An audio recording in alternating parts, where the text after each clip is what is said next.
Doctor BR Ambedkar 4 November 1948లో రాజ్యాంగ పరిషత్తులో జరిగిన చర్చలో పాల్గొంటూ జార్జ్ క్రోట్ను కోట్ చేస్తూ రాజ్యాంగపరమైన నైతికత మరియు రాజ్యాంగబద్ధమైన ప్రభుత్వం రెండూ విడదీయరాని సంబంధాన్ని కలిగి ఉంటాయి అని పేర్కొన్నాడు. 19వ శతాబ్దంలో రాజ్యాంగతావాదం అనేది ఒక నూతన అర్థ వివరణను తెలిపినది. ప్రభుత్వాలు విధానపరమైన నిర్ణయాలు తీసుకోవడంలో ఆచార సంప్రదాయాలు నిర్ణయాల యందు కీలక పాత్ర పోషించినవి.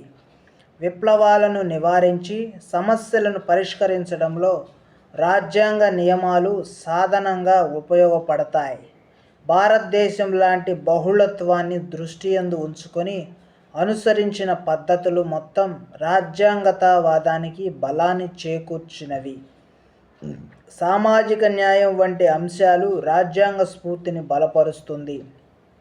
అధికారం పృథక్కరణను అనుసరించి ప్రభుత్వ శాఖల మధ్య అధికారాలను వేరు చేయడం వలన ప్రభుత్వ శాఖల మధ్య ఎలాంటి సంఘర్షణ లేకుండా శాసనశాఖ, కార్యనిర్వాహక శాఖ మరియు న్యాయశాఖలు సమన్వయంతో రాజ్యాంగ నియమాలకు లోబడి పనిచేయుటకు రాజ్యాంగతావాదం ఉపయోగపడుతుంది. ఎంపీ సింగ్ అభిప్రాయ ప్రకారం, ఒకవేళ రాజ్యాంగతావాదం లేకపోయినా లేక సమాజంలోని భిన్నత్వాన్ని, బహుళత్వాన్ని గుర్తించకపోయినా, వారి అవసరాలకు అనుగుణంగా లేకపోయినా రాజ్యాంగాలు వైఫల్యం చెందుతాయి. మాగ్నా కార్టా 1215 హక్కుల పత్రం ప్రపంచంలో రాజ్యాంగతావాదానికి బలమైన పునాది వేసిన చారిత్రక సంఘటన. ఎందుకనగా ఈ హక్కుల పత్రం బ్రిటన్ చక్రవర్తి అయిన జాన్ ఎడ్వర్డ్ యొక్క అధికారాలపై పరిమితులను విధించినది. రాజ్యాంగతావాదం ప్రధానంగా సమన్వయ పాలనకు కట్టుబడి ప్రాథమిక హక్కులను కాపాడటం మరియు ప్రజల స్వేచ్ఛా స్వాతంత్ర్యాలకు సంరక్షణ కల్పించడమే.